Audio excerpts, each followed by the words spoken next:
اعوذ باللہ من الشیطان الرجیم بسم اللہ الرحمن الرحیم۔ معزز سامعین کرام، السلام علیکم ورحمۃ اللہ وبرکاتہ۔ کہتے ہیں محمود غزنوی کا دور تھا۔ ایک شخص کی طبیعت ناساز ہوئی تو طبیب کے پاس گیا اور کہا کہ مجھے دوائی بنا کے دو۔ طبیب نے کہا کہ دوائی کے لیے جو چیزیں درکار ہیں سب ہیں سوائے شہد کے۔ تم اگر شہد کہیں سے لا دو تو تمہیں میں دوائی تیار کیے دیتا ہوں۔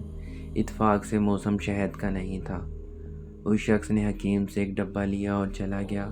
لوگوں کے دروازے کھٹکھٹانے لگا مگر ہر جگہ مایوسی ہوئی۔ جب مسئلہ حل نہ ہوا تو وہ محمود غزنوی کے دربار میں حاضر ہوا۔ کہتے ہیں وہاں ایاز نے دروازہ کھولا اور دستک دینے والے کی روداد سنی۔ اس نے وہ چھوٹی سی ڈبیا دی اور کہا کہ مجھے اس میں شہد چاہیے۔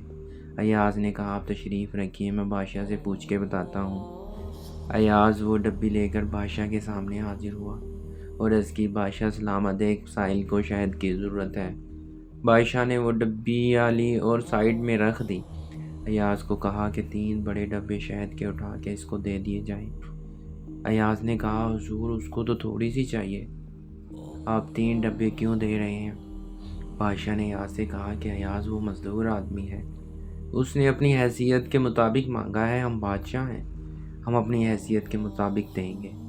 مولانا رومی فرماتے ہیں آپ اللہ پاک سے اپنی حیثیت کے مطابق مانگیں، وہ اپنی شان کے مطابق عطا کرے گا، شرط یہ ہے کہ مانگیں تو صحیح۔ سامعین کرام، اللہ پاک سے کوئی چیز مانگنے کا سب سے آسان طریقہ یہ ہے کہ جب آپ اکیلے ہوں یا نماز کے بعد اپنے ہاتھ دعا کے لیے اٹھا لیں، اپنا سر جھکا لیں اور بس دل میں یہ خیال کریں کہ کسی عظیم و شان بادشاہ کے سامنے بیٹھے ہیں جو کائنات کا مالک ہے اور ہر چیز عطا کرنے پر قادر ہے۔ چاہے آپ سے کوئی دعا نہیں مانگی جا رہی، لیکن بس ایسے ہاتھ پھیلائے رکھیں۔